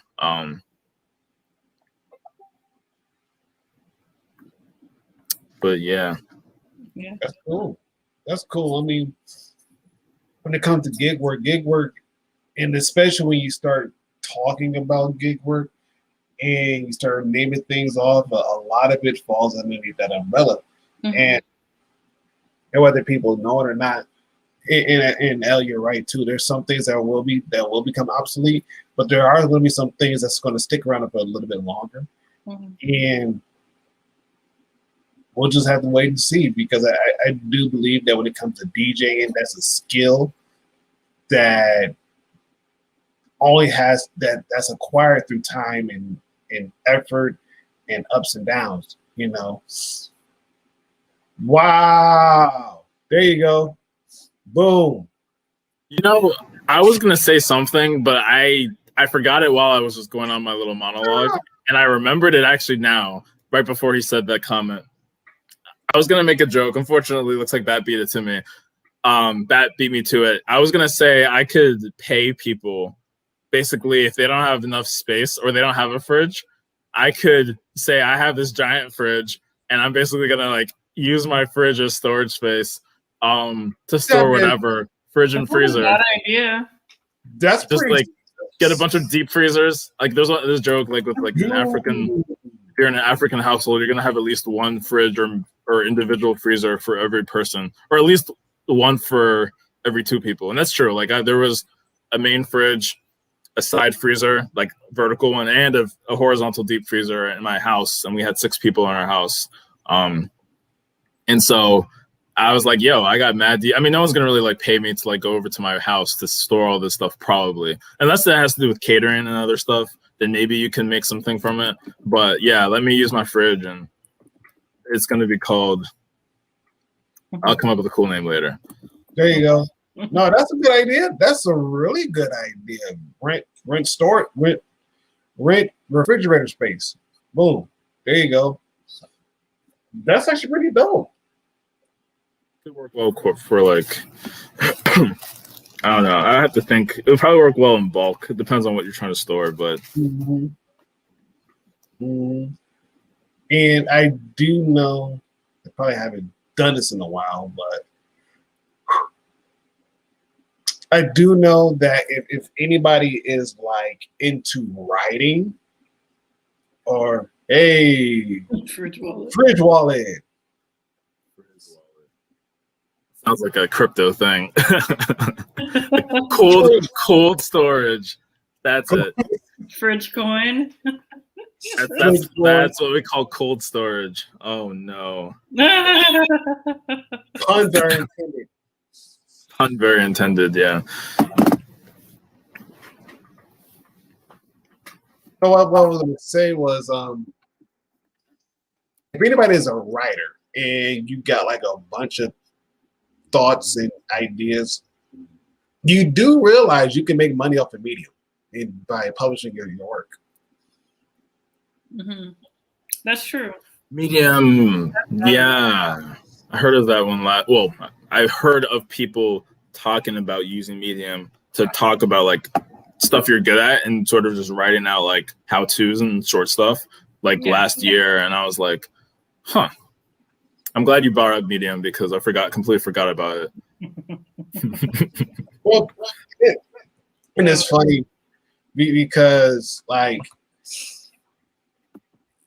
early on in the quest of finding a gig job or something that I can make money off of, I just stumbled upon Medium. I was reading it like, yeah, you can do whatever you want, write something, and depending upon how good it is, and depending on how many people like it, we'll pay you. I'm like, okay, cool, let's give it a shot. So I written one story, haven't seen the analysis of that one, but I messed around with writing another one, and I had a huge brain fart, and of course life took over and everything else. But for anybody that's watching it, and if you're like very creative with your words, and if you want to put your words to good use, check out Medium.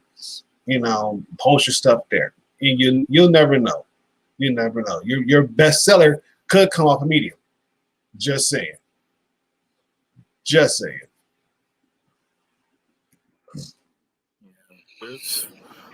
It's so interesting. Yeah, go for it. Another interesting like gig app work kind of thing is, I don't know what it's called exactly, but my friend used it the other day. Something with dogs, like a dog sitter. Mm-hmm. Yeah, like we went and like hung out as a group, and so she took her dog to like this dog sitter that I guess she found online who was available. So I was like, that's pretty cool, Oh yeah. Now, my sister's dog is with me for the week. I was thinking, I was working from home for an entire year, and I'm still working from home. I was like, I could probably just like take care of somebody's dog while I'm working. I probably wouldn't be too hard, or somebody's cat or something. Oh yeah. If I'm not allergic. Yeah, I agree. I actually had a close friend of mine out in Colorado, not in Boulder, South. That's what she was doing. She would work her typical job, and then on her days off, she would go and dog sit, or even at night she would get off of work and go dog sit and come into work, with the biggest like, oh, I was with a puppy last night and everything else, and show a dog off. I'm like, that's cool. So if you're a person that likes dogs, that likes hanging around pets and of whatnots of any shape, weird sizes and whatever, check that out too. Because dogs and cats and animals, they need love too, especially when their masters are gone for like hours on end. They need some lovers too. So check those out. Don't know what the site is called, but definitely check those out. The site specifically is for, because that's different than because I know, well, you were talking about like you can basically dog sit or pet sit for someone, but what was the essence of the one that you're mentioning? Which one? Medium? No, the pet one that you were just mentioning, or maybe I was mishearing or understanding. Okay. And so basically the essence of that one is, if an owner has, let's say, a puppy that is still in those weaning stages of being crate trained and whatnot, if somebody comes in and checks on the puppy, every so often, the puppy knows that, hey, we got somebody here that's going to check up on me, and then when master gets home, I get to run around and go and run free, And my friend, that's what she did before she came into work. There was times she had just got off doing a dog visit, come into work, put in her time, go home, go back to the place where she was going, just to make sure the dog was okay, dog had food, water, and everything else. But she would do this, throughout the week, and so she made like a good, $300 on top of the normal work that she was already doing. And she was like, I like animals, I love animals. It doesn't matter who it is, what kind, I just love animals. And again, I was just letting folks know that if you're an animal lover, check out the app. I don't know what the name of the app is. Okay. I don't. Not for the life of me, I don't. But it's out there. Holy crap, my computer. I know Rover was the. God dang it. It's fine. It's gonna happen. Rover is the name of the one that I was. The Rover is the name of the one that I know you mentioned, Al. Or at least that's the one that I know that's popular for dog sitting. So I was trying to see if there are any other ones like that because as far as I know, I only knew about Rover. So I was like, oh snap, there's competition. There's more going on. But hey, could be. There's an app called Turo where you can rent your car. Yes, I heard about Turo. I know Turo. I actually signed up for it. I signed up for it because I wanted to use that as a better alternative to freaking car rentals because I didn't want to have to pay Enterprise or Hertz. Hertz is actually recently said they're going out of business or they're going to bankruptcy, I think. Really? I think that happened right at the beginning of the pandemic. And I was like, God dang. Okay. Like, yeah, a lot of people got hit hard. Like the big ones, like the airlines were okay, but like I feel like, yeah, Hertz said that they're going to have to hit bankruptcy. So I don't think they're ceasing to exist, but they had to restructure. I have to actually look at what happened. But Turo, yes, like what you said, you can basically make your car available for rental, which would have been super cool when I went home for 3 weeks to Maryland. If I was like, hey, I'm just going to have my car sitting in my lot. If anyone wants to use it, go for it. But like Airbnb, there's things that you have to set up. Obviously, I mean, it's not nearly as much because it's a car, not a house. But you still have to like, make sure it's good in certain ways, make sure it's been maintained recently, put any notes in the car, and not to mention how you even have people get your key. So you probably have to figure out how to use a lockbox, which I've never used with these type of things.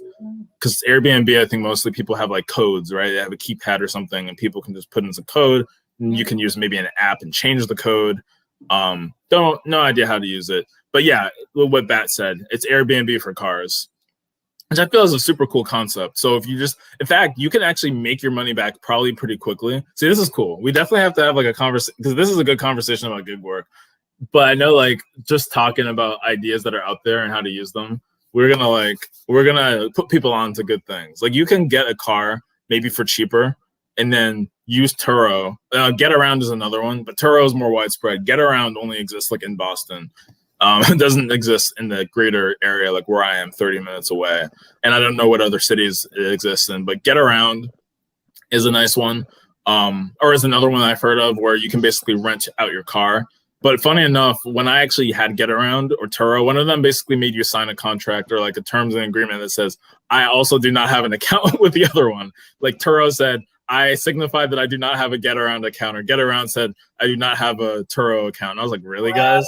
Wow. Uber doesn't make you do that with Lyft, but I guess it's different as a worker versus as a service person. Because there's no way of them talking to each other to see if your car is available. So it kind of makes sense. Yeah. Okay. Yeah. I guess that could be. That could definitely be it. Because like you could personally. It's like, hey, is Toby's car there? No. Yeah. It's probably too inconsistent. So I guess they just have it like that. So, yeah, I mean, Turo is interesting. I think if you wanted to, like, yeah, you could get a car and end up like either you get a car that you essentially, I mean, it doesn't make sense to buy like 2 cars with 2 leases. But if there's a way that, like, let's say that you're going to upgrade your car and you don't want to sell it, if you actually say, hey, maybe it's instead of selling my car for a super depreciated price, like depreciated asset, maybe you could use one of your cars to hey, look at that. We have two Rons. You could possibly have a car and then end up just using it purely for like rentals. I mean, you would have to really be active in like making sure it's available because I mean, you can like how do you advertise? It's on the app. You might be able to get a higher tier, but I feel like it's interesting once you start to like look at the process of like because essentially the people who really make money are the people who rent stuff out to people. Right, whether you're renting out your place, obviously, if you're a property manager or a landlord, and I'm sure there's innovation being done in those areas, right? Where like you can end up having not a lot of work done and becoming a landlord. I know it's like a dirty word, especially on Twitter, but if you want to be a landlord or something, you can use probably some property manager software or program service, I should say, where they do all the work, but you basically have your property and you rent out to people, or you have a car and you rent it out to people, and then you basically have a car dealership without the nonsense. I don't know. I feel like there's a lot of ways that you could decide to like scale up something if you really wanted to, but it would take a lot of effort. It would be hard to just do like in your spare time and to do a lot of different things. You might have to specialize in like the renting of cars or something else, or renting out studios, like I mentioned, for music. So, you know, the world is our oyster, it seems. Oh, yeah. Oh, yeah. All righty. Yang Gang, it is 11 o'clock. I'm going to try to wrap this thing up and whatnot. Does anybody have any final thoughts, comments, questions in regards to gig work, and will gig work be the new normal? You know, we kind of answered that question, but if anybody has any final thoughts about it, now's the time to do so. I think it will be because of the flexibility standard, Mm-hmm. the flexibility about it. Instead of, working, getting up at the same time every day and all that, like I'm sure people who are working at their job for 10, 15, 20 years realize that what life is like to not wake up at the crack of dawn, Mm-hmm. Drive 30, 45 minutes in traffic to go to a job, just to make ends meet when you could make ends meet in other ways, and at different times of the day, how to utilize your time and things like that. So I think it's going to become the new minimum wage because there's just so many different ways to make money now. Yeah. Before, when you were a teenager, you just go to try to get a job at Walmart or McDonald's. Now you can get a job as like an Uber driver. You can get a job, delivering groceries. You can get a job, trying to be an Instagram influencer, YouTuber or dog walker. There's other things that you can do now. It's just easier to do. Yes. So I think so. I think it will become the new normal. Yes. Toby? Yeah, I was even thinking of earlier, like it could be a thing where even like high schoolers are being introduced to these things where it's like, we're trying to have more personalized education for people. So why don't we, in fact, the pandemic, there's quite a lot. People are just trying to get their baseline level of just learning met. But you could actually try to use like the fact that they're all sort of working or doing school from home and virtually, like, hey, let's look at some of these apps. What are some things you're interested in outside of these core subjects? And here's some things that maybe you can want to try. Gone are the days where it's just shoveling people's snow. And I used to mow lawns with my brother for money to buy video games back when I was in like middle school. But like now we have so many other things. And so I'm sure we'll see more people introduced to it at a younger age as well, where it's like, hey, you can really learn, like you can basically make your own money doing something that's, relatively elementary, but something maybe you're good at. Calligraphy, if you're really good at writing, literally you can write out cards for people. I didn't even know about reading books. That's an interesting one. Teaching English is one, but that takes a little bit more of an exam. It actually kind of is a little bit legit to teach English, like in like Asia or other places online. The thing that I was going to bring up, and I'll be quick with it since we're at the end, there's an app called Slice. I was looking for an article that I had read, but I can't find it. But I remember hearing about it. I didn't really know much what it was, but when I ordered pizza in upstate New York, because it's New York and everyone loves their pizza. Actually, the town that I was in, apparently Hillary Clinton's favorite pizza joint is in Troy, New York, which is where I went to grad school, which is really wild because it's like 2.5 hours north of New York City. Anyway, Slice I guess it's an app but a website that they invented it in 2017 or so to do pizza delivery with flat fees of like $2.25. I don't know how it's evolved now.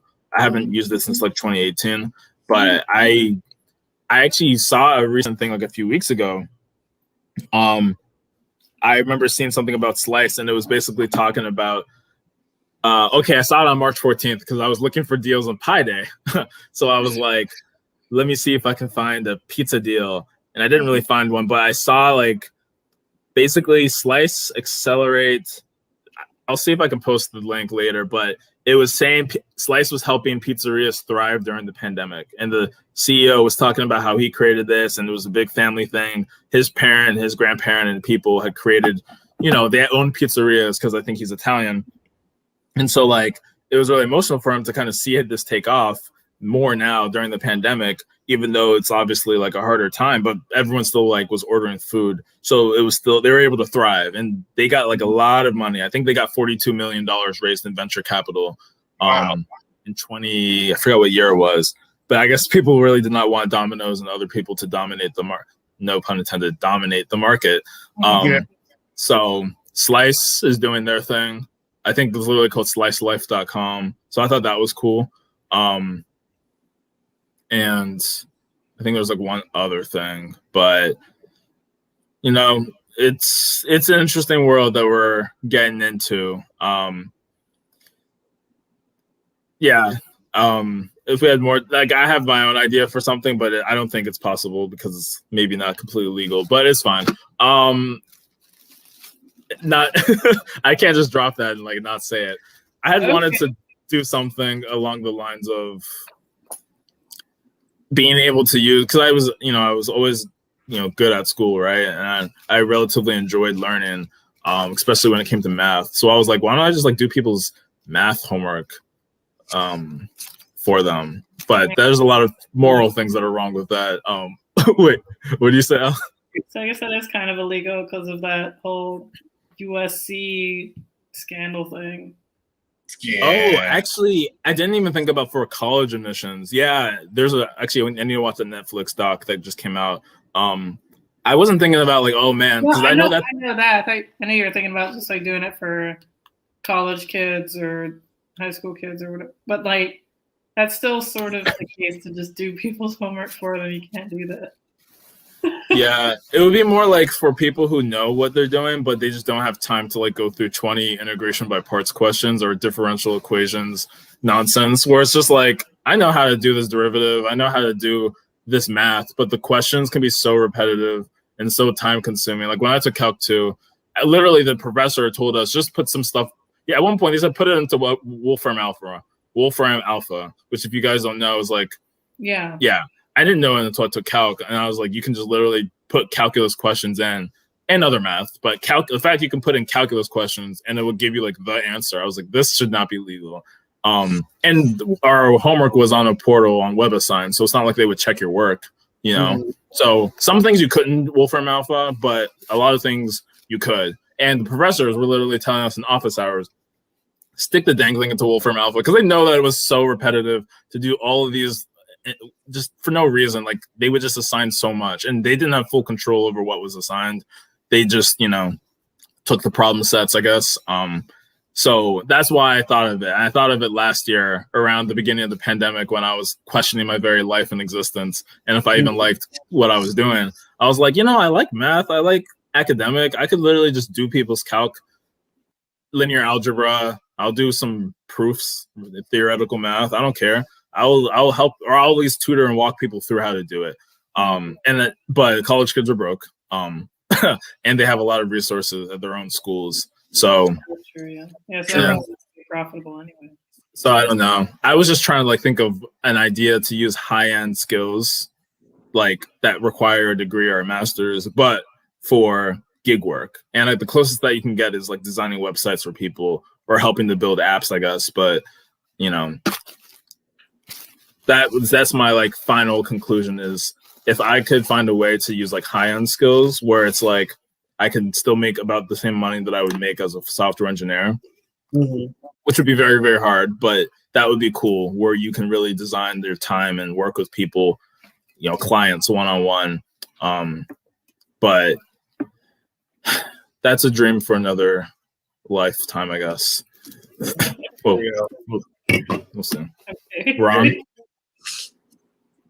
Only thing I was going to say was when it comes to gig work, be ready for competition, because you're not going to be the only person doing that same thing.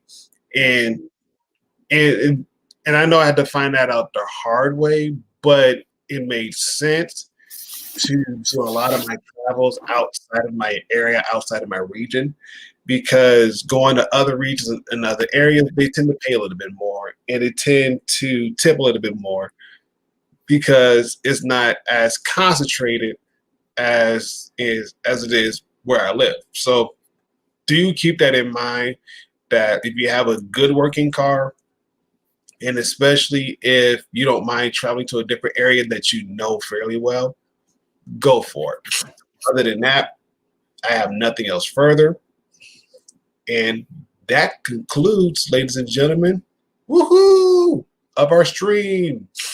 So thank you guys for tuning in with us and kicking it with us. Stay tuned to, well, actually, no, let me take that back. Thank you for talking. Thank you for chatting with us. Mhm. Tune in next week when we bring a different topic, a different subject. And of course, if you haven't not done so, please like, share, subscribe, all the other good jazz, and be up to date with the latest and greatest news that we can bring to you. And are we talking Uber? No, we ain't talking Uber, Mark. I know you're a late night creeper. We ain't talking Uber. Uber got left in the past. Uber got left in the past. So, without further Down a ado, bit. we're out of here until next week. Peace. Good night. Oh. Thank you, Mish. No, Yeah. no. No, nobody. This was a throwback to Harambe 2016. For those who aren't aware about Jimmy's being Russell, it was a very weird time. But it was a fun time at the same time. Right. You're welcome. Thank you for stopping by. Thank you for stopping by. Yeah. All of the above. There you go. That'll work.